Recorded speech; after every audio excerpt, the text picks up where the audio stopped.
প্রেমের লালন ছোঁয়া। পর্ব 6। লেখিকা অনামিকা তাহসিন রোজা। গত রাতে বেশ অনেকক্ষণ জেগেছিল শৈলী। ব্যস্ত ছিল নিজের জীবনের করুণ হিসেব মেলাতে। আর এভাবে প্রায় সারা রাত জেগে থাকার কারণে বেশ দেরি করেই ঘুম থেকে উঠল সে।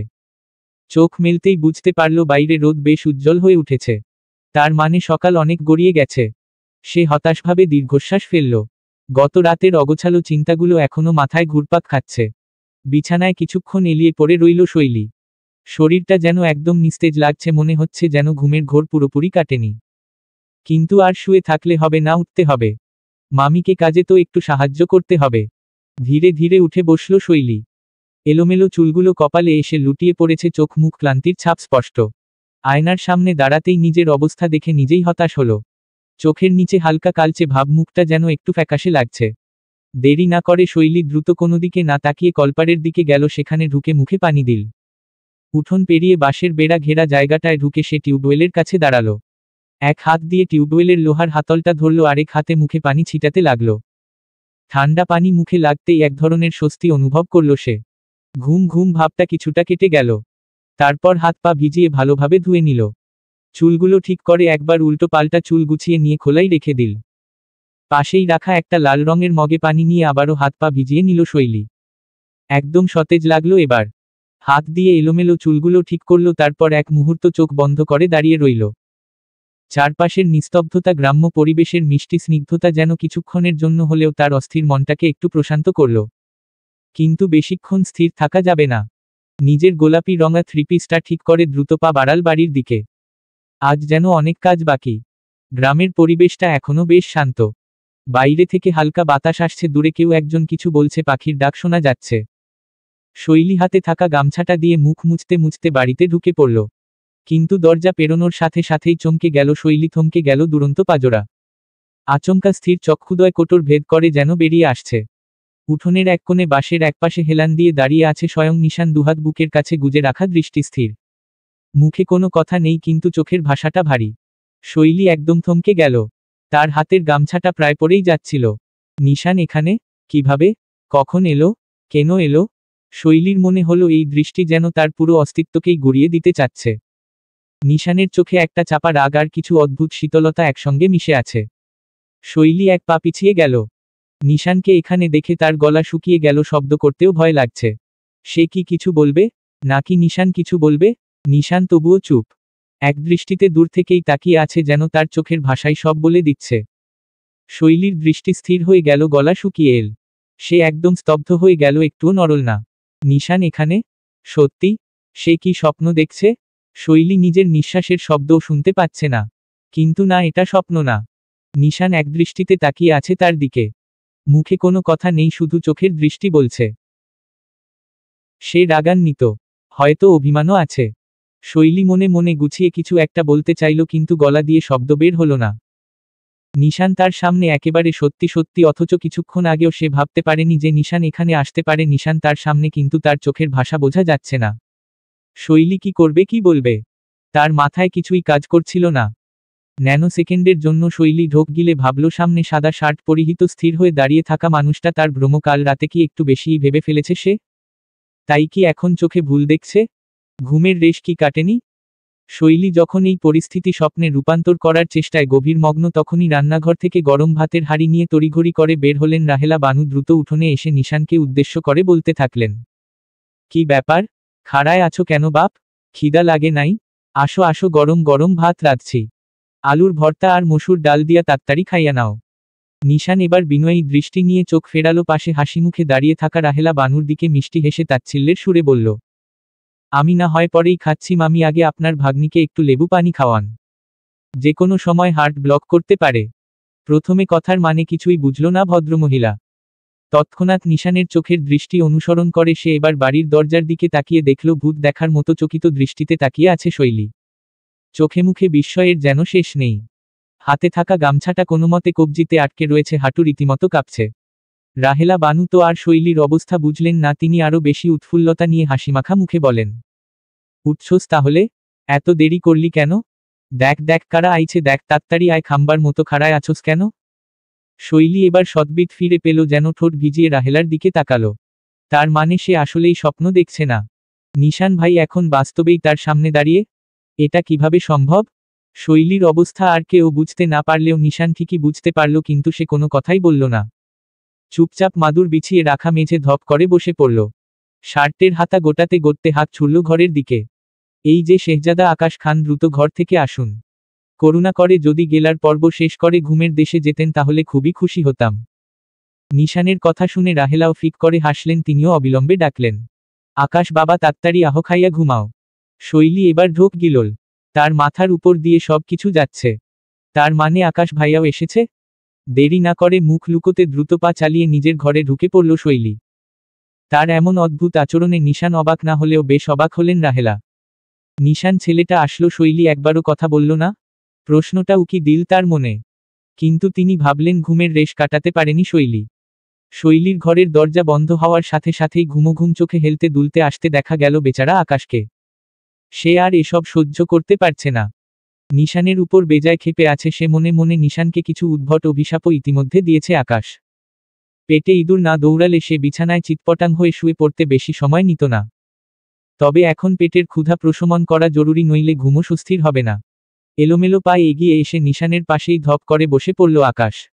বড় একটা হাই তুলে আলুর ভর্তার দিকে তাকিয়ে চোখ বড় বড় করে বলে উঠল, ও শিট আন্টি, আলুর ভর্তাতে লাল মরিচ দিয়েছেন? রাহেলা বানু ইতস্তত করলেন। তিনি জানেন শহর থেকে এসেছে ছেলেগুলো এসব খাবার নাও খেতে পারে, এমনিতেও তিনি বেশ অস্বস্তি বোধ করেছিলেন প্রথমে, কিন্তু সমুদ্রের কথানুযায়ী ধাতস্থ হয়েছিলেন। আজ বাড়িতে কাঁচা মরিচ ছিল না বলে তিনি শুকনো মরিচ দিয়েই আলুর ভর্তা করেছেন, আর শৈলীও এটা পছন্দ করে। ইয়ে মানে হ বাপ, শুকনা মরিচ দিয়া করছি? কেন, তুমি খাইতে পারবা না? বেশ করুণ কণ্ঠে বললেন রাহেলা। আকাশও করুণ চোখে তাকালো। সে এত ঝাল মোটেই খেতে পারে না। খেলেই তার পেছনে জ্বালাপোড়া করে। তাই নিজের পশ্চাৎদেশ বাঁচাতে আকাশ যেই না মনের কথা বলতে যাবে তখনই নিশানের গরম আগুনের ন্যায় দৃষ্টি তার দিকে পড়ে।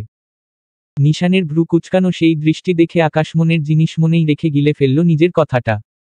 এখন নিজের পশ্চাৎদেশ বাঁচাতে চাইলে সম্মুখ দেশটা নিশানের কাছে বলি দিতে হবে। বাবা হতে পারাটা বেশি জরুরি। নিজের ভবিষ্যতের কথা চিন্তা করে আকাশ মেকি হেসে বলল, আরে না না আন্টি, কি যে বলেন, কেন খেতে পারবো না? এই আমি আকাশ খান গরু ছাগল ভেড়া খাসি হাঁস মুরগি মোরগ ইঁদুর সাপ ব্যাঙ কবুতর টিয়া পোকামাকড় সব খেতে পারি। রাহেলা বানু চমকে তাকালেন। বিস্ময় নিয়ে বললেন, আয় হায়, পোলা কয় কি? ও নিশান, তোমার বন্ধু কোত্থেকে আইছে? বিদেশি পোলা নাকি? নিশান আকাশকে একবার উপর থেকে নিচ পর্যন্ত দেখে বলল, খুবই বিদেশি। তবে উন্নত দেশের না, কোনো এক আজব গ্রহের। রাহেলা বানু ফিক করে হেসে ফেললেন, আর আকাশ চোখ বড় বড় করে নিশানকে দেখল। বাহ, আমার এই কষ্ট এই ত্যাগের সম্মানটুকুও দিলা না বন্ধু? আমি এইমাত্র আমার ভবিষ্যৎ বাবাসত্তা বাঁচানোর জন্য আগুন ঝাল আলুর ভর্তা খাওয়ার প্রতিজ্ঞা করলাম, আর তুমি আমাকে এলিয়েন বানিয়ে দিলে? ছি বন্ধু ছি। নিশান গম্ভীর মুখে বলল, তোর বাবা হওয়ার ভবিষ্যৎ বাঁচানোর জন্য আমার প্রেজেন্ট মুড নষ্ট করার দরকার ছিল না আকাশ। চুপচাপ খা। আকাশ হতাশ মুখে একবার ভর্তার প্লেটের দিকে তাকালো, তারপর লালচে আলুর ভর্তা হাতে তুলে নিয়ে চোখ বন্ধ করে নিজেকে মানসিকভাবে প্রস্তুত করল। শৈলী তখনও ঘরের ভেতরেই লুকিয়ে আছে, নিশানের আচমকা আগমনের ধাক্কা সামলানোর চেষ্টা করছে। বাইরে থেকে আকাশের আর্তনাদ শোনা গেল, ওহ মাই গড, এত ঝাল! না মানে এত মিষ্টি কেন? আমার জিভ জ্বলে গেল।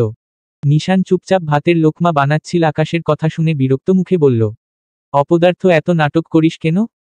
রাহেলা বানু দ্রুত পানির গ্লাস বাড়িয়ে দিলেন আকাশের দিকে, আর আকাশ চোখ বন্ধ করে সেটার দিকে হাত বাড়িয়ে বলল, আন্টি বিশ্বাস করুন, যদি আমার জীবনে কালকের সূর্য না ওঠে তাহলে দয়া করে আমার নামের পাশে লিখে দিয়েন অলিক আগুনের লেলিহান শিখায় পুড়ে লো এক বীর যোদ্ধা। নিশান এক মুহূর্তের জন্য ভ্রু কুঁচকে তাকালো, তারপর বিরক্ত মুখে বলল, এই জন্যই বলি তোর জন্ম হওয়া উচিত ছিল কোনো থিয়েটারের মঞ্চে। আকাশও মুখ বাঁকিয়ে পাল্টা উত্তর দিল, আর তোর জন্ম হওয়া উচিত ছিল সমুদ্রের মাঝে খাটাস বেড়া। আকাশের কথায় রাহেলা বানু চোখ বড় করে তাকালেন, এরপর ডালের পাতিল আনতে রান্নাঘরে গেলেন। কিন্তু নিশান একদম নির্লিপ্ততা মুখে খাওয়া শুরু করল। শৈলীর ঘরের দরজার দিকে একবার তাকিয়ে নিয়ে বলল, আকাশ, ভবিষ্যতে বাপ হতে চাস? আকাশ নির্লিপ্ততা ভঙ্গিতে বলে, অবশ্যই, কে না চায়? বেশ, তাহলে তোকে তো একটা বিশেষ কাজ দিতেই হয় আকাশ খান। তৎক্ষণাৎ আকাশের গলায় ভাত আটকে যাওয়ার জোগাড় নিশানের মুখ থেকে। বিশেষ কাজ কথাটা শুনলেই তার গা শিউরে ওঠে। এই নিরামিষের বিশেষ কাজ যে কোনো সহজ কাজ না, এটা সবাই জানে। আকাশ ঢকঢক করে পানি গিলে কাশি সামলাতে সামলাতে বলল, দেখ ভাই, আমি গ্রামের বাড়িতে বেড়াতে এসেছি, আমার ছোট বোনের মতো মিষ্টি ভা। বোনটাকে নিতে এসেছি কোনো মিশন পারফর্ম করতে, না কিছু বলিস না প্লিজ। নিশান ঠান্ডা গলায় বলল, শুধু একটা ছোট্ট কাজ করতেই হবে তোকে। আকাশ মুখ কুঁচকে তাকাতেই নিশান বলে উঠল, শৈলীকে এখনই এখানে ডেকে আনবি। শৈলীর নাম শুনেই আকাশ ভ্রু উঁচিয়ে তাকালো। বুঝতে পারল নিশানের আসল উদ্দেশ্য কি। বাটপাড়ের সর্দার নিজের কাজ আকাশকে দিয়ে করাবে? তবে আকাশকে তো করতেই হবে। কিন্তু ব্যাপারটা সহজ হবে না, কারণ শৈলী তো নিশানকে দেখেই দৌড়ে পালিয়েছে। আকাশ কাতর মুখে বলল, তুই বরং নিজেই যা দোস্ত, আমি অত ঝুঁকি নিতে পারবো না। মেয়েটা তোকে দেখে থ হয়ে গেছে, আমি গেলে যদি নিরাপত্তার জন্য আমার মাথায় কাচের গ্লাস ছুঁড়ে মারে, এমনিতেই তোকে ওর খোঁজ দিয়ে বেইমানি করেছি আমি ড্যাম সিউর শৈলী আমার সাথে 1 সপ্তাহ কথা বলবে না। নিশান একদম নির্বিকার মুখে একটা শশার টুকরো মুখে দিল, তারপর শান্ত গলায় বলল, আমি কি তোকে অনুরোধ করছি নাকি অর্ডার? আকাশ একদম জমে গেল। নিশানের সাথে তর্ক করে লাভ নেই, শেষ পর্যন্ত সে দীর্ঘশ্বাস ফেলে উঠে দাঁড়ালো। যাই, যুদ্ধটা একবার লড়ে আসি। আকাশ প্লেটে হাত ঝেড়ে উঠতে নিলেই রান্নাঘর থেকে কেবলই বের হওয়া রাহেলা বলে উঠলেন, ও কি? আকাশ, কি হইল? উঠলা কেন? খাওন শেষ করো। আকাশ আবারও মেকি হেসে বলল, না মানে আন্টি, আমরা একা একা খাচ্ছি। সকাল সকাল শৈলীও তো কিছু খায়নি। ওকে ডাকতে যাচ্ছিলাম, আমার সাথেই খেত। রাহেলা বানু এবার হেসে ফেললেন, ওয়ে তো এখন খায় না, ওর ওই একখান সই আছে, ওয়ে আসলে খাবে। আকাশের সাথে নিশানও অবাক হয়ে যায়। সই? সেটাকে? রাহেলা কপালের ঘাম মুছে বললেন, এই নেই থাকে, আমাগো সমুদ্রের হবু বউ। মাইয়াডা খুব ভালা, ওর সাথে সমুদ্রের বিয়ার আলাপ চলতেছে। আকাশ খুশি মনে বলে উঠল, ও তাই নাকি? বাহবা, এত বেশ খুশির খবর। নিশান রাহেলার উদ্দেশ্য করে বলল, মেয়ের নাম কি মামি? ওর নাম হইল সকিনা, বলেই রাহেলা ডাল উঠিয়ে দিলেন নিশানের প্লেটে। নিশান এবার ইশারা করলে আকাশ আবারও খাওয়া শুরু করে। রাহেলা নিজের মতো করে আরও বলতে থাকেন, সকিনা খুব লক্ষ্মী একটা মাইয়া। শৈলীর লগে খুব ভাব, একসাথেই খায় দায় গল্প করে। খুব ভালো বন্ধু ওরা। ওদের বিয়াতে তোমরা অবশ্যই থাকবা কিন্তু। নিশান মুচকি হেসে সম্মতি জানালো, এরপর একবার আর চোখে শৈলীর ঘরের বদ্ধ দরজাটার দিকে তাকায়। মুখে থাকা ভাত চিবোতে চিবোতে তির্যক দৃষ্টি ফেলে বাঁকা হাসে। সেও দেখতে চায় এই মেয়ে কতক্ষণ দরজা আটকে ভেতরে ঘাপটি মেরে বসে থাকতে পারে। নিশানকে না বলে হুট করে গ্রামে চলে আসার আসল কারণ সে অবশ্যই খুঁজে বের করব। ঘরের মধ্যে পায়চারি করছে শৈলী। রীতিমতো হাত পা ঘেমে গেছে তার, দুহাত কচলাতে কচলাতে রক্তও জমাট বেঁধেছে খানিকটা। ঘরের এ প্রান্ত থেকে ওই প্রান্ত পর্যন্ত শুধু পায়চারিই করছে সে, মাথায় তালগোল পাকিয়ে যাচ্ছে সব চিন্তাগুলো। এটা স্বাভাবিকও বটে। নিশান নামটা তার জীবনে যতটা গভীরতা নিয়ে এসেছে ততটাই ভয়ও জাগিয়েছে। তার মানে আবার দেখা নিশান সত্যিই এসেছে এভাবে এখানে। শৈলীর কপালে বিন্দু বিন্দু ঘাম জমছে। নিশানের মুখটা মনে পড়তেই তার বুক ধরফর করে উঠল। কি করবে এখন? মুখোমুখি হতে হবে? কি বলবে? কি বলার আছে? কেন না বলে চলে এসেছে? এর জবাব কি দেবে? শৈলীর মনে পড়ে গেল শেষ সেই দিনটা যখন নিশানকে দেখেছিল, তখনও নিশানের চোখে একই দৃষ্টি ছিল, গম্ভীর স্থির অথচ তীব্র। শৈলী হঠাৎই চমকে উঠল দরজার কপাটে হালকা শব্দ শুনে। কেউ কি এসেছিল? নিশান? সে শ্বাস আটকে তাকিয়ে রইল দরজার দিকে। কিছুক্ষণ পর বাইরে পায়ের শব্দ মিলিয়ে গেল। শৈলী দাঁড়িয়ে থাকল নিঃশ্বাস বন্ধ করে, যেন নিশানের উপস্থিতি কেবল তার ঘরের বাইরে নয়, তার মনের ভেতরেও ঘনিয়ে এসেছে। উঠোনে নিশান, আকাশ আর তার মামির আলোচনাগুলো আবছা আবছা শুনতে পাচ্ছিল সে। হঠাৎ ফিসফিস আওয়াজ বন্ধ হয়ে যেতেই ভ্রু কুচকালো শৈলী। ধীর পায়ে এগিয়ে এসে দরজা খুলে মাথা বের করল। উকি মেরে তাকাতেই দেখল এটো প্লেটগুলো সাজিয়ে কলপারে যাওয়ার প্রস্তুতি নিচ্ছে রাহেলা বানু। শৈলী সতর্কতার দৃষ্টি ফেলে এদিক ওদিক তাকিয়ে কাঙ্ক্ষিত মানুষটিকে খুঁজল, কিন্তু কোথাও তার অস্তিত্ব না দেখে ধীর পায়ে পা টিপে টিপে ঘর থেকে বেরিয়ে এলো সে। জোর গলায় আওয়াজ ছুড়ে বলল, মামি ও মামি। শৈলীর ডাকে আবছা রোদের আলোয় হাত দিয়ে কপাল ঢেকে রাহেলা বানু মুখ কুচকে বললেন, এই তোর কি জ্ঞান বুদ্ধি লোপ পাইছে রে? বাড়িতে কুটুম আইছে, তাও তোর বাপেরই আত্মীয়, তুই আপ্যায়ন না কইরা ঘরে কি করস? ছি ছি, কি লজ্জার কথা। শৈলী দীর্ঘশ্বাস ফেলল, তারপর দাঁতে দাঁত চেপে নিজের গলা সামলে নিয়ে বলল, বাইরে এলে তো আপ্যায়ন করতাম, কিন্তু কুটুম এসে যদি হাওয়ায় মিলিয়ে যায় তাহলে আমি কি করব? রাহেলা বানু প্লেট গুছিয়ে নিয়ে শৈলীর দিকে তাকালেন। কি কস? হাওয়ায় মিলিয়ে গেল মানে? শৈলী মুখ ভার করে এদিক ওদিক তাকিয়ে বলল, নিশান ভাই কোথায় গেল? রাহেলা বানু হাসতে হাসতে বললেন, আরে নিশান তো কলপারে গেছিল, এখন তোর সমুদ্র ভাইয়ের সাথে দেখা করতে গেছে। আহা পোলাডা আসছে কতদিন পর, কত ব্যস্ত ছিল জানিস ওরে, আমি সেই ছোট থাকতে দেখছি। যখন তুই তোর আম্মার পেটতো ছিলি তখন দেখছিলাম ওরে। শহরে গেছিলাম ওই সময়। কি যে মিষ্টি পোলা ছিল ওয়ে। এখন তো আরো সুন্দর হইছে। আমার একখান মাইয়া থাকলে ওরে জামাই বানাইতাম। শৈলী বিষম খেল। না জানি আর কতজন নিশান ভাইকে জামাই বানাইতে চায় আল্লাহ মালুম। রাহেলা আবারও বললেন, এই তোর হইছে কি রে? তুই তো মনে হয় দেখতেই চাস না, তাই ঘর থেকে বাইর হস নাই। এটা কি কোনো আচরণ? শৈলী ঠোঁট কামড়ে চুপ করে থাকল। তার দৃষ্টি এবার কলপারের দিকে গেল। নিশান যদি ওখানে থাকে তাহলে এখন সে বের হবে না। আবার মুখোমুখি হতে চায় না এখনই। কিন্তু তার কপালটাই খারাপ। হঠাৎ কলপারের দিক থেকে পায়ের শব্দ এল। শৈলীর শরীর মুহূর্তে থমকে গেল। এক ধরনের অস্বস্তি তার সারা দেহ জুড়ে ছড়িয়ে পড়ল। একটু পরেই সেই কাঙ্ক্ষিত মানুষটি ধীর পায়ে উঠোনে এসে দাঁড়ালো। পাশেই গামছা দিয়ে হাত মুছতে ব্যস্ত বেচারা আকাশ। শৈলী দ্রুত চোখ সরিয়ে নিতে চাইল কিন্তু পারল না। নিশানের সেই স্থির চোখের দৃষ্টি তার দিকে উঠে এলো, যেন তাকে ভেদ করে চলে যাবে। কয়েক সেকেন্ডের জন্য সময় থমকে গেল। নিশান কোনো কথা বলল না, শুধু শৈলীর দিকে তাকিয়ে থাকল। শৈলী ঢোক গিলে পেছনে ফিরতে গিয়েই শুনল নিশানের গভীর অথচ শান্ত কণ্ঠস্বর। এখন কি তোর হার্ট ব্লক হচ্ছে? শৈলী চোখ বড় বড় করে তাকিয়ে থাকল। নিশানের ঠোঁটের কোণে হাসির ছিটেফোঁটাও নেই। তাহলে কি কথাটা খোঁচা মেরে বলল? শৈলীর মনে হচ্ছে সত্যিই হৃদস্পন্দনটা স্বাভাবিক নেই। আকাশ ভাবল এবার হয়তো নিশান সরাসরি কথা বলবে শৈলীর সাথে। অথচ নিশান এবারও কিছু বলল না। ছোট একটা খোঁচা মেরে রাহেলাকে উদ্দেশ্য করে বলল, মামি সমুদ্র কোথায়? ওদিকে তো নেই। রাহেলা এবার খানিক ভেবে বললেন, হে, মনে হয় সকিনার কাছে গেছে। তুমি একখান কাম করো আব্বা, ওই ক্ষেতের ওদিকটায় যাও। ওই নেই থাকবে। নিশান কিছু বলার আগেই আকাশ বলল, কিন্তু আমরা তো চিনি না আন্টি। রাহেলা এবার শৈলীরে ইঙ্গিত করে বলল, শৈলীরে সাথে নিয়ে যাও। ওয়ে চিনে ভালো কইরা। শৈলী রীতিমতো চমক খেল। তার মুখের অভিব্যক্তি দেখে মনে হলো কেউ তাকে হিমশীতল পানিতে ছুঁড়ে ফেলেছে। সে যাবে নিশানদের সাথে? ওদের সামনে হাঁটবে? নিশানের সামনে? না না, এটা একদমই সম্ভব নয়, অসম্ভব কখনোই না। শৈলী যদি এখন নিশানের সাথে যায় তাহলে নিশ্চিত হয়ে ফিরতে হবে। শৈলী নিজেও বুঝতে পারছে না হঠাৎ করে নিশানকে তার এত ভয় লাগছে কেন। শৈলী এবার গলা খাকারি দিয়ে বলল, না মানে মামি, আমার অনেক কাজ আছে, বিছানা গোছানো হয়নি এখনো, আমি যেতে পারবো না। নিশান ভ্রু কুচকালো। আকাশ হতাশ হলো। রাহেলা বানু কপালে হাত চাপড়ালেন। ধুর, তুই যা, বিছানা আমি ঠিক কইরা রাখমু। তোর এত কাজ কিসের শুনি? অতিথি আইছে বাড়িতে, তোরই তো দেখাশোনা করার কথা, যা বেশি বাড়াবাড়ি করবি না। শৈলী একদম কথা হারিয়ে ফেলল। নিশানকে এক ঝলক দেখে আবার চোখ নামিয়ে নিল। সে এতক্ষণ কোনো প্রতিবাদ করেনি, নিশ্চয়ই চুপচাপ শৈলীর অবস্থা উপভোগ করছে। আকাশ হালকা মজা পেয়ে ফিসফিস করে নিশানকে বলল, দোস্ত, আমি কি তোদের সাথে যাব? নাকি মামির সাথে প্লেট ধুতে যাব? আমি আবার কাবাবে হাড্ডি হতে একদম পছন্দ করি না।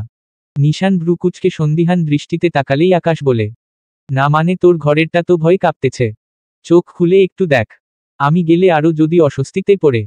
Shut up! এক ধমকেই আকাশকে থামিয়ে দেয় নিশান। তবে সে শুধু একপাশের ভ্রু উঁচিয়ে তাকালো। তার দৃষ্টি কিছুটা অদ্ভুত ঠেকল আকাশের কাছে। শৈলী কপালে হাত রাখল। এখন যদি না যায় তাহলে সবাই খেয়াল করবে, কিন্তু যদি যায় তাহলে নিশানের সাথে থাকতে হবে। অন্যদিকে রাহেলা বানু একদম রুখে দাঁড়িয়ে গেলেন।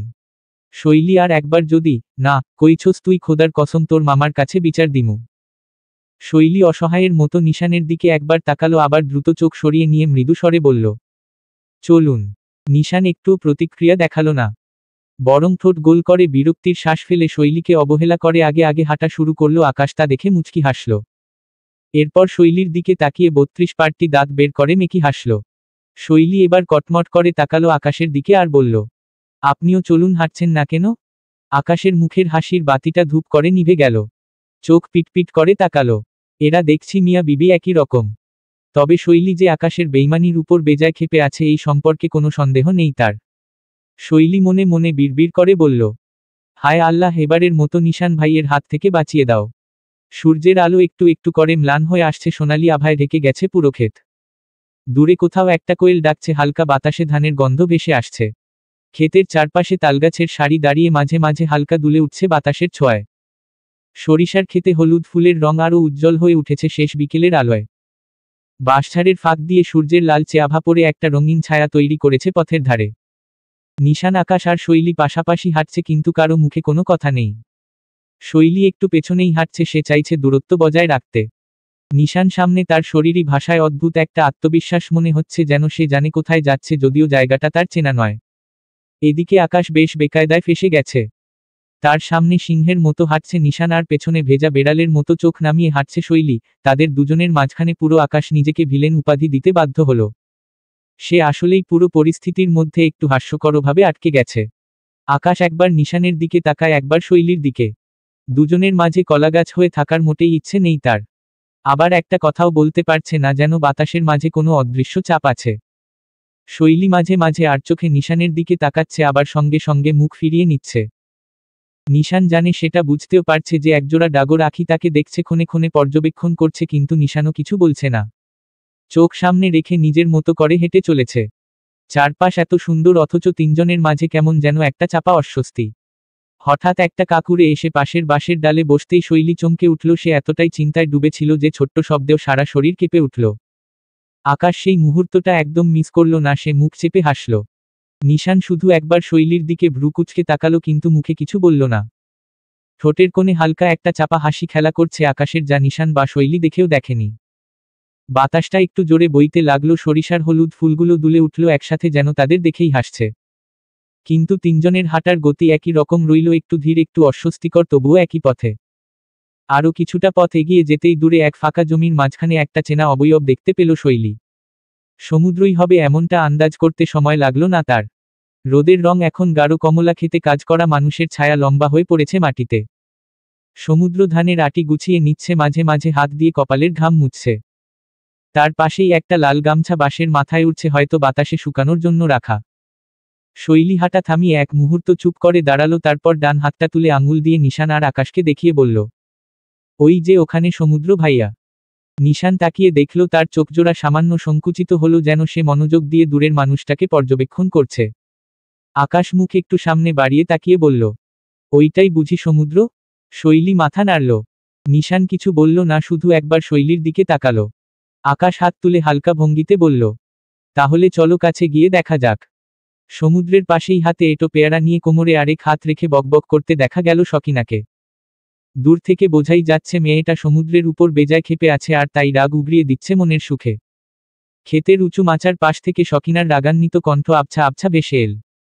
নিশান ভ্রু কুঁচকে দূর থেকে দেখতে পেল সমুদ্র একটা কোদাল হাতে খেতে টুকটাক কাজ করছে, আর পাশে সকিনা দাঁড়িয়ে একের পর এক কথা বলে যাচ্ছে। সকিনার কণ্ঠে বিরক্তির ছোঁয়া, যেন সে কিছু একটা বোঝানোর চেষ্টা করছে, কিন্তু সমুদ্র নির্বিকার। শৈলী আর আকাশও থেমে গেল। নিশান এগোচ্ছে না দেখে তারাও এগোতে পারছে না যে। আকাশ অবশ্য দূর থেকে সকিনাকে দেখে ফিসফিস করে বলল, বাপরে, এটাই তবে সকিনা, সমুদ্রের হবু বউ। দেখি বেশ ভালোই বকর বকর করছে। বউ তো নয়, যেন আগুনের গোলা, এটাকে সামলাবে কিভাবে? শৈলী কোনো কথা বলল না, শুধু নীরবে তাকিয়ে রইল। এতক্ষণ ধরে নিজের মনে যে উত্তেজনা, অস্বস্তি, সংকোচ ছিল, নিশানকে স্থির হয়ে দাঁড়িয়ে থাকতে দেখে সেটার জায়গায় এখন কৌতূহল কাজ করছে। লোকটা কি মনে মনে কিছু ভাবছে?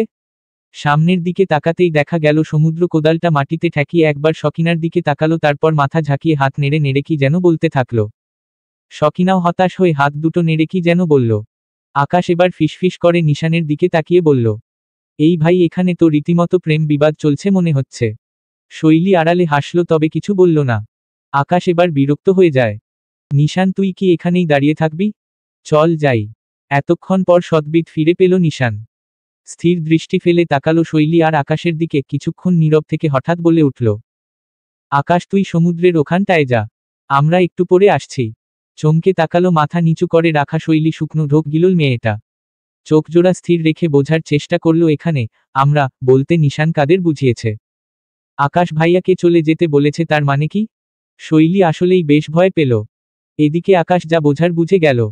মুচকি হেসে মাথা নেড়ে সায় দিল নিশানের কথায়। তবে সেও বুঝতে পারছে শৈলীর সাথে স্বাভাবিক কিছু হবে না। নিশান আবারও বলল, যা তুই সমুদ্রের সাথে আলাপ কর। আচ্ছা, বলেই আকাশ দুহাত পকেটে গুজে নেয়, শীষ বাজাতে বাজাতে এগিয়ে যায় সমুদ্র আর সকিনার দিকে। অথচ আকাশ বুঝতেই পারল না যে সে অজান্তেই একটা দুর্বল হরিণকে শিকারী বাঘের কাছে ফেলে রেখে গেল। আকাশ অনেকটা দূরে চলে গেলে আবারও ঢোক গিলে শৈলী। ঠোঁট ভিজিয়ে ভাবতে থাকে কিভাবে কি বলবে সে। নিশানের করা প্রশ্নগুলোর জবাব কি আসলেই সে দিতে পারবে, নাকি ব্যর্থ হয়ে ধমক খেতে হবে? অজস্র চিন্তায় যখন শৈলীর বুকের ধুকপুকানিটা বেড়ে গেল, তখনই তার হৃদয় দামামা বাজাতে ঈগলের মতো তির্যক দৃষ্টি ফেলে শৈলীর দিকেই তাকালো নিশান। শৈলী মাথা নিচু করে থেকে এক পলক তাকালো। কপালে তো বিন্দু বিন্দু ঘাম জমেছেই, হাত দুটো রীতিমতো কচলাতে কচলাতে লাল হয়ে গেছে তার। সেই হাত দুটোর দিকে তাকিয়ে নিশান ভ্রু কুঁচকে বলল, হাতের চামড়া ওঠাতে চাইছিস? শক্ত করে দুহাত চেপে তড়িঘড়ি করে দুদিকে মাথা নাড়ালো শৈলী, নীরবে দ্রুত বোঝালো, না। নিশান এবার আরো বেশি ভ্রু কুঁচকালো। আশেপাশে তাকিয়ে দেখল প্রায় 10-12 জন লোক কাজ করছে এখানে। চারিদিকে চোখ বুলিয়ে কিছু একটা খুঁজল নিশান। এরপর হঠাৎ কাঙ্ক্ষিত জিনিসটা পেতেই পকেটে হাত গুজে ছোট করে নির্দেশ ছুড়ল, ওদিকটায় চল। শৈলী নিশানের চোখ অনুসরণ করে পেছনে তাকিয়ে দেখল বড় বাঁশবাগানটার পাশে মেহগনি গাছে ভরপুর বেড়া দেয়া ফাঁকা জায়গাটাত নিশান যাওয়ার নির্দেশ দিয়েছে। শৈলীর গলা শুকিয়ে এলো। নিশান ওদিকটায় যেতে বলছে কেন? ওই জায়গাটা তুলনামূলক নির্জন, আশেপাশে লোকজন থাকলেও দূরে দূরে ব্যস্ত, কেউই এদিকে খেয়াল করবে না। সে কিছু বলতে গিয়েও গলার স্বর আটকে গেল, যেন একেবারেই শুকিয়ে গেছে কণ্ঠ। নিশান পকেটে হাত গুজেই তাকিয়ে রইল, অপেক্ষা করছে সে শৈলী নিজেই হাঁটতে শুরু করবে। শৈলী অসহায় দৃষ্টিতে একবার আকাশের দিকে তাকালো, কিন্তু সে তো সমুদ্র আর সকিনার কথাবার্তায় ব্যস্ত, এক ফোঁটা সাহায্যেরও আশা নেই তার কাছ থেকে। শৈলী বুঝতে পারল পালানোর উপায় নেই। নিশানের নির্দেশ উপেক্ষা করার সাহস তার নেই। সে জানে যে সেটা করতে গেলে ফলাফল আরও ভয়ানক হবে। শক্ত করে ঠোঁট কামড়ে শৈলী ধীরে ধীরে পা বাড়াল বাঁশবাগানের পাশে বেড়া দেওয়া জায়গাটার দিকে। নিশানও নিশ্চুপে পেছনে পেছনে হাঁটতে লাগল। 1 পা, 2 পা, 3 পা। চারপাশের শব্দ যেন ধীরে ধীরে ফিকে হয়ে আসছে শৈলীর কাছে। কেবল নিজের হৃদস্পন্দনের শব্দটাই যেন স্পষ্ট শোনা যাচ্ছে কানে।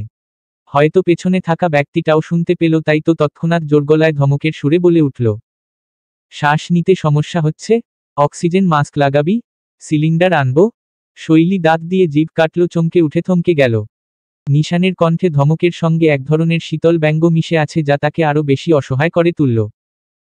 তড়িঘড়ি করে দুদিকে মাথা ঝাঁকালো সে, মাথা নাড়ানোর তোপে কিছুটা আলগা হলো খোপা, কিন্তু খুলে গেল না, যা দেখে বেশ অসন্তুষ্ট হলো নিশান। শৈলীর বেঁধে রাখা চুল তার খুব একটা পছন্দের নয়। তবুও সে মুখে বিষাদের ছায়া নামিয়ে দাঁত চেপে একটু বিরক্তির সুরে বলল, তাহলে হাত পা কাঁপাচ্ছিস কেন? ভূমিকম্প হচ্ছে নাকি? শৈলী আরো বেশি বিব্রত হয়ে গেল। সে নিজের হাত দুটো শক্ত করে একসাথে চেপে ধরল, যেন কাঁপুনি কমাতে পারে। নিশানের সামনে এমন দুর্বলভাবে দাঁড়িয়ে থাকা তার একদমই পছন্দ হচ্ছে না, কিন্তু নিজের শরীরের প্রতিক্রিয়াগুলো তো আর নিয়ন্ত্রণে আনতে পারছে না। নিশান এবার আর দেরি করল না, ঠান্ডা স্বরে বলল, পা চলছে না কেন? হাত দ্রুত। শৈলী ডানে মাথা এলিয়ে পায়ের চলনের গতি বাড়িয়ে দিল। নিশান এবার আরেকটু ভ্রু কুঁচকে শৈলীর চুলের দিকেই তাকিয়ে হাঁটতে থাকল। চোখে মুখে কোনো মজা নেই, নেই কোনো কৌতুকের ছাপ। বরং তার দৃষ্টি ছিল গভীর, তীক্ষ্ণ। এখন তাদের দুজনের মাঝে আর কোনো বাধা নেই। শৈলী বুঝতে পারল এবার নিশান কথা বলবেই। কিন্তু সে কি বলবে? কি জানতে চাইবে? আর সবচেয়ে বড় প্রশ্ন হলো, শৈলী কি সত্যিই সেই জবাবগুলো দিতে পারবে? আলমারি থেকে একের পর এক শাড়ি বের করে বিছানায় রাখছেন রাশিদা তালুকদার। চোখে মুখে তার স্পষ্ট আগ্রহ, যেন এই মুহূর্তটাই তার জন্য বিশেষ কিছু। একটা শাড়ির পার ছুঁয়ে দেখলেন, তারপর ভাঁজ খুলে পুরোটা বিছিয়ে দিলেন। একটু পর আবার আরেকটা বের করে তুলনা করতে লাগলেন। এটা বেশ ভালো, কিন্তু মিমির গায়ের রঙে এইটা বেশি চড়া লাগবে না? নিজের মনেই বললেন তিনি। পাশ থেকে দেখে খাদিজা তালুকদার জোরপূর্বক হেসে বললেন, তোমার এত ভাবনার কি আছে রাশিদা? শাড়ি তো মিমিকেই পরতে হবে। ওকেই বলতে দাও কোনটা পছন্দ। রাশিদা তালুকদার এবার মুখ ঘুরিয়ে মিমির দিকে তাকালেন। মিমি এতক্ষণ চুপচাপ দাঁড়িয়েছিল, যেন এই সব আয়োজন তার জন্য নয়। কিরে, তোর মুখে কথা নেই কেন? রাশিদা তালুকদার কপট রাগ দেখিয়ে বললেন, শাড়ি পছন্দ করবি কি না, নাকি যা দেব তাই পরে নিবি? মিমি একটু ম্লান হেসে বলল, তোমাদের যা ভালো লাগে তাই নেব মা। কথাটা শুনে রাশিদা তালুকদার এবার সত্যি রেগে গেলেন। এভাবে বলে আমার আবেগটা শেষ করে দিলি, চল এক এক করে দেখি কোনটা তোর বেশি পছন্দ। মিমির চোখের কোণে অদৃশ্য একটা দীর্ঘশ্বাস খেলা করল, তবে সে মুখে কিছু বলল না। আজ তার বিয়ের শাড়ি ঠিক হচ্ছে, অথচ তার মনের ভেতর কোথাও যেন অন্যরকম এক হাহাকার। যেই বিয়ে আদৌ কখনো হবে না, সেই বিয়ের শাড়ি পছন্দ করে তার মা। মিমির মনটা আকুপাকু করছে, মুখ ফুটে বলতেও পারছে না সত্যিগুলো। রিমির করা আদেশ এখনই কিছু বলা যাবে না, কারণ শৈলী না ফিরে আসা পর্যন্ত মুখ বন্ধ রাখা ভালো। মিমি এবার ইশারা করল রিমিকে। রিমি মাথা নেড়ে সায় দিল, নীরবে আশ্বাস দিল যে যা হচ্ছে হতে দে, কিছু হবে না। সবশেষে একটা নীল রঙের শাড়ি পছন্দ করে রাশিদা এবং খাদিজা প্রস্থান নিলেন। মিমি এবার প্রায় তেড়ে আসলো রিমির কাছে। হোয়াট দ্য হেল রিমি, এসব কি? যেটা কখনো হবেই না তার জন্য কেন এত আয়োজন? আটকাচ্ছি না কেন আমরা? সব জানার পরেও মুখে তালা মেরে রাখার মানেটা কি? রিমি চোখ বন্ধ করে গভীর শ্বাস ফেলে বলল, আছে মানে আছে মিমি, কাম ডাউন। আমরা এভাবে আগেভাগে নিশান ভাইকে না বলে কিছু করতে পারি না, তখন একটু এদিক থেকে ওদিক হলেই নিশান ভাই জ্যান্ত পুঁতে দেবে। নিশান ভাই শৈলী আপুকে নিয়ে আগে বাড়িতে ফিরুক। মিমি এবার আরো ক্ষিপ্ত হয়ে গেল। নিশান ভাই, নিশান ভাই, নিশান ভাই, ওনার জন্যই কি আমরা বসে থাকব? আমরাও তো জানি বিয়েটা হবে না, তাহলে এত নাটক কেন? রিমি এবার চোখে চোখ রেখে দৃঢ় স্বরে বলল। কারণ এটা শুধু আমাদের ব্যাপার না মিমি, এটা পুরো পরিবারের ব্যাপার। নিশান ভাই জানার পর কি করবে কি বলবে সেটা না বুঝেই আমরা যদি এখনই কিছু বলে দেই তাহলে সমস্যা বাড়বে কমবে না। মিমি ঠোঁট কামড়ে চুপ করে গেল। তার রাগ এখনো কমেনি, কিন্তু রিমির যুক্তিগুলো উড়িয়ে দেওয়ার মতো কিছু পাচ্ছে না। রিমি মিমির কাঁধে হাত রেখে নরম গলায় বলল, শৈলী আপু আসুক, নিশান ভাই জানুক, তারপর যা করার তারাই করবে। ততক্ষণ পর্যন্ত চুপ থাকা ছাড়া উপায় নেই। মিমি চোখ বন্ধ করে দম নিল, যেন নিজেকে শান্ত করার চেষ্টা করছে। কয়েক মুহূর্ত পর অসহায়ের মতো ফিসফিস করে বলল, আমার খুব খারাপ লাগছে রিমি। মা এভাবে স্বপ্ন বুনছে অথচ জানেই না সবটাই মিথ্যে। রিমিও চুপ করে গেল। এটাই তো সবচেয়ে কঠিন ব্যাপার। সত্য লুকিয়ে রাখার দরকার আছে, কিন্তু সেই মিথ্যের ভার বয়ে নিয়ে যাওয়াটা কতটা যন্ত্রণাদায়ক তা কেবল ওরাই জানে। আমি তোকে আর 2 মিনিট সময় দিচ্ছি। 2 মিনিটের মধ্যে কাঙ্ক্ষিত জবাবটা না পেলে আইসোয়ার আমি তোকে এখানেই পুঁতে রেখে যাব শৈলী। নিশানের ধমকের তোপে কেঁপে উঠল শৈলী, শিরদাঁড়া খাড়া হয়ে যায় তৎক্ষণাৎ। যদি পেছানোর মতো আর একটু জায়গা থাকতো তাহলে শৈলী পিছিয়ে যেত, কিন্তু সে এখন মেহগনি গাছের সাথে এমনভাবে চিপকে আছে যে নিশানের হাত থেকে বাঁচতে গাছের ভেতর ঢুকে যাওয়া ছাড়া উপায় নেই। শৈলী যদি আগে জানতো যে ভদ্র নিশান এই জায়গায় আসার পর তাকে গাছের সাথে চেপে ধরে প্রশ্ন করবে তাহলে সে তখনই পালিয়ে যেত। নিশান আবারও গর্জে ওঠে, চুপ করে আছিস কেন? বল। শৈলী এবার সত্যি সত্যি প্রকাশ্যে কেঁপে উঠল, আমতা আমতা করে বলল, কি বলবো নিশান ভাই? নিশান চোখ বন্ধ করে নিজেকে ধাতস্থ করল। বড় করে একটা দীর্ঘশ্বাস ফেলে কিছুক্ষণ আগে দুবার করা প্রশ্নগুলো একসাথে আবারও করল। তুই এখানে কেন এসেছিস? কে পাঠিয়েছে তোকে? আমাকে না বলে কোন সাহসে বাড়ির বাইরে পা রেখেছিলি? এত বড় কলিজা কবে থেকে হলো তোর? শৈলী এবার সত্যিই গলায় শুকনো ঢোক গিলল। নিশানের এমন ভয়ঙ্কর রূপ সে কল্পনাও করেনি। নিশান ভাই তো সাধারণত ঠান্ডা স্বভাবের, বেশি কিছু বলে না রাগলেও মুখে কম কথা থাকে, কিন্তু আজ যেন অন্য রূপ। আমি। শৈলী কিছু বলতে গিয়েও আটকে গেল। কি বলবে? সত্যি বললে কি নিশান শান্ত হবে, নাকি আরো ক্ষিপ্ত হবে? আর সত্যিটা বলার মতো এত সাহস নেই শৈলীর, একটুকুও নেই। নিশানের ধৈর্য এবার ফুরিয়ে এল। সে এক ঝটকায় শৈলীর আরো কাছে ঝুঁকে এলো, তার তীক্ষ্ণ দৃষ্টি শৈলীর চোখে বিদ্ধ হলো। কি ভাবছিস তুই? ভাবার সময় নেই, মিথ্যে বলার চিন্তাও করিস না। জাস্ট মেরে ফেলবো বল শৈলী। শৈলী আতকে উঠে বলল, আমি আসলে নিশান ভাই আমি এসেছি কারণ অনেক দিন ধরে আসিনি তো গ্রামে। মামা মামির কথা খুব মনে পড়ছিল, আর এমনিতেও একটু ঘোরাঘুরি করতে। শৈলীর কথা মাঝেই থামিয়ে দিল নিশান দাঁত খিচিয়ে বলতে থাকলো, এসব ছেলেভুলানো আলাপ আমায় শোনাবি না শৈলী। তুই আমার ভালো রূপ দেখেছিস, খারাপ রূপটা দেখাতে চাচ্ছি না। ঘুরতে ইচ্ছে করলে যে তুই কাকে আগে বলতি এটা আমার জানা আছে। যেই মেয়েটা সামান্য কলেজ কোচিং ইভেন ফ্রেন্ডদের সাথে ঘুরতে যাওয়ার আগেও আমার কাছে অনুমতি নিত, সেই মেয়ে আমায় না বলে মনের ভুলে গ্রামে ঘুরতে এসেছে, আর এটা আমায় বিশ্বাস করতে হবে? সিরিয়াসলি? নিজের মতো গাধা ভাবিস আমায়? শৈলীর মুখ থেকে একদমই কথা সরছে না। নিশান যা বলছে প্রতিটা শব্দ ঠিক, প্রতিটা কথা সত্য। সে জানে এই জায়গা থেকে বেরোনোর কোনো উপায় নেই। নিশানের চোখে জ্বলতে থাকা আগুন যে তাকে গলিয়ে দিতে চায় সেটা শৈলী টের পাচ্ছে।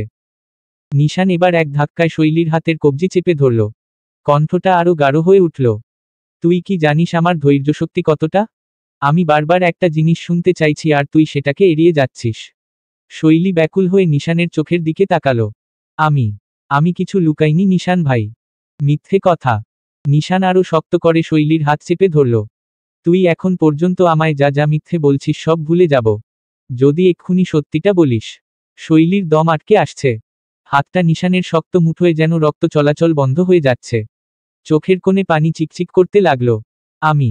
শৈলীর গলা ধরে এলো। নিশান কিছুক্ষণ গভীর দৃষ্টিতে চেয়ে রইল তার দিকে। তারপর হঠাৎ করেই চাপা স্বরে বলে উঠল, একটা শেষ সুযোগ দিচ্ছি শৈলী। আমি 3 পর্যন্ত গুনব। 3 পর্যন্ত সময় আছে তোর। তারপর যদি সত্যিটা না বলিস। শৈলীর বুক কেঁপে উঠল। নিশান কি সত্যিই? 1। শৈলী আতঙ্কিত চোখে তাকিয়ে থাকল নিশানের দিকে। 2। শৈলী শ্বাস বন্ধ হয়ে আসার অনুভূতিতে তীব্র কাঁপতে লাগল। মাথা নেড়ে নানা ইশারা করলেও নিশান শুনল না। 3। আর পারল না শৈলী। প্রায় চেঁচিয়ে উঠে বলতে শুরু করল, প্লিজ এমন করবেন না, কথা বোঝার চেষ্টা করুন, আমি আপনার ভালোর জন্যই এসেছি নিশান ভাই। আমি কখনো চাইনি আমার জন্য বাড়িতে অথবা আমার জন্য আপনার জীবনে কোনো অশান্তি হোক, আমি কখনো চাইনি আর চাইবও না, আমি কখনো আপনার ক্ষতি চাইব না নিশান ভাই। আপনার ভালোর জন্য, আপনার ভবিষ্যতের কথা চিন্তা করে আমি চলে এসেছি। আমি মোটেই আপনার আর মিমির মাঝে তৃতীয় ব্যক্তি হয়ে দাঁড়াতে চাই না। না চাইতেও হৃদয় আটকে থাকা সব কথাগুলো এক নিঃশ্বাসে বলে ফেলে শৈলী।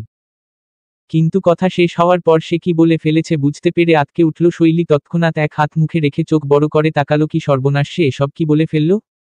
না চাইতেও অজান্তে নিজের সব মনের কথাগুলো বলে দিল। মিমির কথাটা বলে দিল। এভাবে অনায়াসে প্রত্যেকটা কথা বলে ফেলল নিশানের সামনে। নিশান যদি এখন বুঝে যায় যে শৈলী তাকে। নিশানের হাতের মুঠো তখনও তার কবজিতে শক্ত হয়ে আঁকড়ে ধরা, কিন্তু মুখের ভাব এবার কিছুটা বদলে গেল।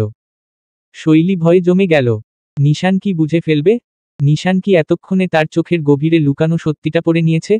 নিশানের হাতের মুঠো আস্তে আস্তে শিথিল হয়ে এলো। মুখে কোনো শব্দ নেই, চোখে মুখে অভিব্যক্তির ঝড়। সে স্থির দৃষ্টিতে শৈলীর মুখের দিকে তাকিয়ে থাকল, যেন তার প্রতিটা শব্দ এখনো বিশ্লেষণ করছে। তারপর হঠাৎই নিশান এক পা পিছিয়ে গেল। হাতটা নামিয়ে নিল, যেন আর শক্ত করে ধরে রাখার দরকার নেই।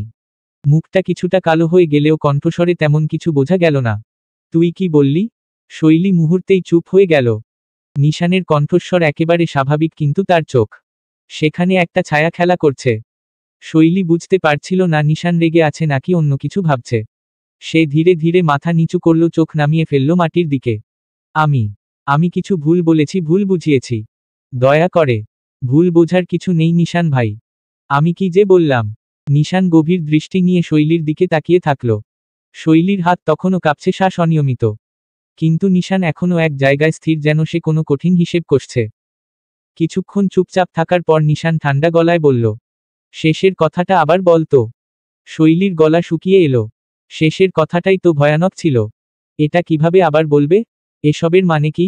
নিশানের কণ্ঠস্বর এক ধাক্কায় স্বাভাবিক হয়ে এল, তবে চোখের শীতলতা একটুও কমেনি। শৈলী মাথা নিচু করে নিঃশ্বাস ফেলল।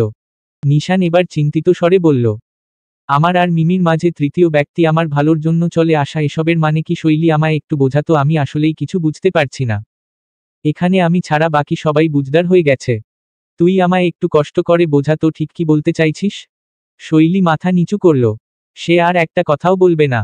নিশানও একদম চুপ করে গেল। তারপর ধীরে ধীরে শৈলীর কাছ থেকে আরো দূরে সরে আসল। কয়েক সেকেন্ড শৈলীর মুখের দিকে তাকিয়ে থেকে হালকা হাসল, তবে সেই হাসিতে ছিল ঠান্ডা বিদ্রুপ। আমাকে না বলে চলে এসেছিস? আমার কথার জবাব দিচ্ছিস না, রীতিমতো অবাধ্য হচ্ছিস আমার অযৌক্তিক একটা টপিকের জন্য গ্রামে এসে ঘাঁটি গাড়লি। অতএব তোর সাহস বাড়ছে? শৈলী কিছু বলল না। নিশান এবার তার চারপাশে একবার তাকিয়ে নিয়ে বলল, ভালো, তোর এই সাহসের দাম আমি দেব। কিন্তু তার আগে তোর এই ফালতু কথাগুলোর আসল কারণটা শুনতে চাই। শৈলী এবার সত্যিই নিঃশ্বাস বন্ধ করে ফেলল। নিশান সব বুঝে ফেলেছে। কে পাঠিয়েছে তোকে? শৈলী দ্রুত মাথা নাড়ল। কেউ না, আমি নিজে এসেছি। নিশান এবার একটু ভ্রু কুঁচকাল। শৈলীর চোখের দিকে গভীর দৃষ্টিতে তাকিয়ে রইল, যেন সত্য মিথ্যা যাচাই করছে। তারপর মৃদু গলায় বলল, আজ এই প্রথমবার তোর কোনো কথাই আমি বিশ্বাস করছি না। শৈলী ঠোঁট কামড়ে চুপ করে রইল। নিশান এবার এক ধাক্কায় একটু সরে গিয়ে কপালে আঙুল ঠেকিয়ে দীর্ঘশ্বাস ফেলল। কয়েক মুহূর্ত চুপ থেকে নিচু গলায় ফিসফিস করে বলল, তুই কি জানিস আমি তোকে এখন ইচ্ছে করলেই কেমন শাস্তি দিতে পারি? শৈলী এবার জোরপূর্বক গলা শক্ত করে বলল, যা, জানি। নিশান আবারও তাকালো তার দিকে। তারপর ঠোঁটের কোণে এক টুকরো রহস্যময় হাসি টেনে বলল, ভালো, তাহলে এটাও জেনে রাখো আমার তোকে এখন খুব অসহ্য লাগছে। শৈলী ধপ করে গাছের গায়ে মাথা ঠেকিয়ে চোখ বন্ধ করল। হৃদস্পন্দন যেন মুহূর্তেই দ্বিগুণ হয়ে গেল। নিশান বিশ্বাস করছে না, সে জানে নিশানের স্বভাবই এমন। যদি সে একবার সন্দেহ করে তবে সত্যিটা না পাওয়া পর্যন্ত ছাড়বে না। শৈলী গলাটা পরিষ্কার করে বলল, আমি সত্যিই কারো কথায় আসিনি নিশান ভাই। নিজের ইচ্ছাতেই চলে এসেছি। নিশান আর এক পা এগিয়ে এলো, চোখের গভীরে এক অজানা ঝড় খেলা করছে। তুই কি ভাবছিস আমি এতটাই বোকা? শৈলী কিছু বলার আগেই নিশান আবার বলল, তোর চোখ এড়ালেও তোর ভয় এড়ায়নি শৈলী। শৈলী আবারও মাথা নিচু করল। তৎক্ষণাৎ নিশানের চড়া গলা ভেসে আসলো, কথায় কথায় মাথা নামাবি না। মাথা তোলো, চোখ তুলে আমার দিকে তাকিয়ে কথা বল। শৈলী ঠোঁট ভিজিয়ে বলল, আপনি অনেক বেশি লম্বা। নিশান ভ্রু কুঁচকাল। তো, আমার মতো লম্বা হতে চাস? মাথা দুদিকে নাড়ায় শৈলী। উহু না। তো এত আফসোস কেন? রোদের আলোতে আমি দেখতে পাচ্ছি না আপনাকে। নিশান আবারও সন্দিহান দৃষ্টিতে তাকায়। যা দেখতে পাচ্ছিস তা কি যথেষ্ট নয়? আরও কিছু দেখতে চাস? শৈলী আড়ালে সূক্ষ্ম হাসল, যেন সে যেই অবস্থানে আছে সেখানে তো সে সবচেয়ে মূল্যবান জিনিসটা দেখতে পাচ্ছে, সে নিশানের চওড়া বুকটা যেখানে মাথা রাখার নি লোভ তার অনেক দিনের। শৈলী মৃদু হেসে বলল, দেখতে চাই। আপনার ওই চোখ দুটো। খুব সহজ সরল আবেদন, খুবই সহজ স্বীকারোক্তি। কিন্তু তা কি নিশানের মন গলাতে পারল? না, পারল না, কারণ শৈলী তো কথাটা প্রতিবারের মতো মনে মনে বলেছে। সামনাসামনি সরাসরি বলার মতো সাহস বা অধিকার কোনোটাই যে পায়নি এখনো সে। নিশান নীরবতার ভারে মিয়ে পড়া শৈলীর মুখটা দেখে বিরক্তির শ্বাস ফেলল। তার অভিব্যক্তি দেখে শৈলী এবার সত্যিই কাঁপতে শুরু করল। নিশান ওর চোখের ভাষা পড়ে ফেলেছে। শৈলী এবার আমতা আমতা করে বলে উঠল, মিমি আপনাকে পছন্দ করে। জানি আমি। নিশানের এই ছোট জবাবে আরও অবাক হলো শৈলী। তার হতবাক হয়ে যাওয়া চোখের দিকে তাকিয়ে নিশান নির্লিপ্ততা ভঙ্গিতে বলে, তো তাতে তোর কোনো সমস্যা? শৈলী সদ্বিত ফিরে পেয়ে দ্রুত দুদিকে মাথা নেড়ে বোঝায় তার কোনো সমস্যা নেই। নিশান এবার এক পা এগিয়ে এসে অন্যরকম গলায় বলল, মিমি আমাকে পছন্দ করে। It's okay. কিন্তু কেউ কি তোকে একবারও বলেছে যে নিশান তালুকদার ওর দিকে চোখ তুলে তাকিয়েছে? শৈলী অবাক চোখে চেয়ে রইল নিশানের দিকে, মন্ত্রমুগ্ধের মতো মাথা নেড়ে বলল, না। নিশান এবার কটাক্ষ করে বলল, তাহলে 2 লাইন বেশি বুঝিস কেন? উল্টোপাল্টা নেগেটিভ চিন্তা করে সবসময় অন্যের কথা ভাবাটা কি তোর জন্মগত রোগ? শৈলী নিশানের কথায় আরও গুটিয়ে গেল। সত্যিই তো সে কেন এত কিছু ভাবছে? কেনই বা নিজের মনে অকারণ অশান্তি তৈরি করছে? কিন্তু নিশানের মুখে সেই কটাক্ষ মেশানো ঠান্ডা কথা শুনে শৈলীর বুকের ভেতর এক অজানা যন্ত্রণা ছড়িয়ে পড়ল। সে আসলেই কি সবসময় অন্যের কথা ভেবে নিজের কষ্ট নিজেই ডেকে আনে? শৈলী নীরবে নিশানের চোখের দিকে তাকালো। নিশান তখনও তার দৃষ্টি নিবন্ধ করে রেখেছে, কিন্তু এবার সেই চোখে কি যেন এক মুহূর্তের জন্য ঝলক দিয়ে গেল। কিছু একটা যা নিশান প্রকাশ করতে চায়নি। শৈলী নিজের সব সাহস একত্রিত করে ফিসফিস করে বলল, আপনার কোনো অনুভূতি নেই তাই না? নিশান একটু থমকালো। তবে পরক্ষণেই নিষ্পৃহ কণ্ঠে বলল, আমার অনুভূতি ঠিক জায়গা মতোই আছে শৈলী। শুধু যেখানে স্থায়ীভাবে থাকার কথা সেখানে নেই। শৈলীর চোখ বিস্ফারিত হয়ে গেল। নিশান কি ইঙ্গিত করছে? সে কি বলতে চাচ্ছে যে তার অনুভূতি মিমির জন্য নেই? তাহলে কার জন্য? নিশান এবার একেবারে শান্ত স্বরে বলল, আমি অতিরিক্ত আবেগ দেখাই না, মানে এই নয় যে আমার ভেতরে কিছু নেই। আমি যা অনুভব করি তা বোঝার ক্ষমতা সবার থাকে না। ভেবেছিলাম তোর আছে। কিন্তু তোরও নেই। শৈলী আর কিছু বলল না। নিশানের এই কথাগুলো যেন ওর মনের গভীরে গিয়ে আঘাত করল। তাহলে তাহলে কি শৈলী এতদিন ভুল বুঝে এসেছে? নিশান কি আসলে? শৈলীর মাথা আরো বেশি ঘুরতে লাগলো। অথচ নিশান একদম স্বাভাবিক, যেন কিছুই হয়নি। কিছুক্ষণ চুপ থাকার পর নিশান হালকা হেসে বলল, তোর মাথার ভেতর এখন হাজারটা প্রশ্ন ঘুরছে তাই না? শৈলী কাপা কণ্ঠে জবাব দিল, হু। নিশান এবার চোখ সরিয়ে নিয়ে বলল, ভালো। প্রশ্ন থাকুক, উত্তর খুঁজতে থাক। কারণ সব উত্তর এত সহজে বলার জন্য নয় শৈলী। শৈলী এবার চোখ মেলে নিশানের চোখের দিকেই তাকালো। লোকটা একটু কাছে আসাতে সূর্যের আলো ঢাকা পড়েছে পুরুষালী পিঠটাতে, যেন আদরে আগলে আড়াল করে রাখছে শৈলীর দেহটা। নিশান শৈলীর ওই কৌতূহল মিশ্রিত চোখজোড়ার দিকে তাকিয়ে নেশালো গলায় বলে উঠল, আমার হিমরূপার হৃদয় সুখের এক প্রজ্বলিত প্রদীপ জ্বালাতে চেয়েছিলাম, খুব অনুরাগে নিজের মধ্যে আগলে রেখেছি সেই শিখাকে। কিন্তু এখন যদি আমার হিমরূপা অবুঝি রয়ে যায়, তবে আমি এ অমূল্য প্রদীপ রাখব কোথায়? শৈলী বিস্ময় নিশানের দিকে তাকিয়ে রইল। হিমরূপা? আবারও সেই নেশালো ডাক। নিশান ভাই কি সত্যিই তার কথা বলছে? নিশানের সেই গভীর নেশালো কণ্ঠ এখনও শৈলীর কানে বাজছে। সুখের এক প্রজ্বলিত প্রদীপ। শৈলীর বুকের ভেতর ধুকপুক শব্দ আরও বেড়ে গেল। নিশান কি সত্যিই ওর জন্য? কিন্তু শৈলী এখনও সম্পূর্ণ নিশ্চিত হতে পারছে না। সে যদি কিছু ভুল বুঝে থাকে? যদি নিশান তাকে অন্য কিছু বোঝাতে চায়? আজ যেন শৈলীর সাহস আকাশচুম্বী। সে নির্দ্বিধায় ধীর গলায় বলল, আপনার হিমরূপাকে নিশান ভাই? নিশান এক মুহূর্ত শৈলীর চোখের দিকে তাকিয়ে রইল, তারপর খুব ধীরে বলল, যে আজও বোঝেনি তাকিয়ে থাকার মানেটা কি। শৈলী যখনই গভীরভাবে কিছু ভাবতে গেল, তখনই নিশান ঠান্ডা গলায় বলল, তুই আমার থেকে দূরে যেতে চাস তাই না? তাহলে দূরে যা, কিন্তু মিথ্যে বলে না। শৈলীর বুকের ভেতর হাহাকার করে উঠল। এটা কি হলো? ন্যানো সেকেন্ডের মধ্যে আবারও অভিব্যক্তির পরিবর্তন? সে কি সত্যিই মিথ্যে বলছে? নিজের ভালোবাসা অস্বীকার করাটাই কি সত্যি? আমি তো। গলা ধরে এলো শৈলীর। নিশান তার দিকে এক দৃষ্টিতে তাকিয়ে বলল, একটা শেষ প্রশ্ন করব শৈলী। তারপর আমি আর তোর পথ আটকাব না। শৈলী জানে নিশান যা বলে তা করে। সে নিঃশব্দে মাথা ঝুঁকাল। নিশানের গলা এবার একটু নরম হলো, তবে চোখের শীতলতা কাটল না।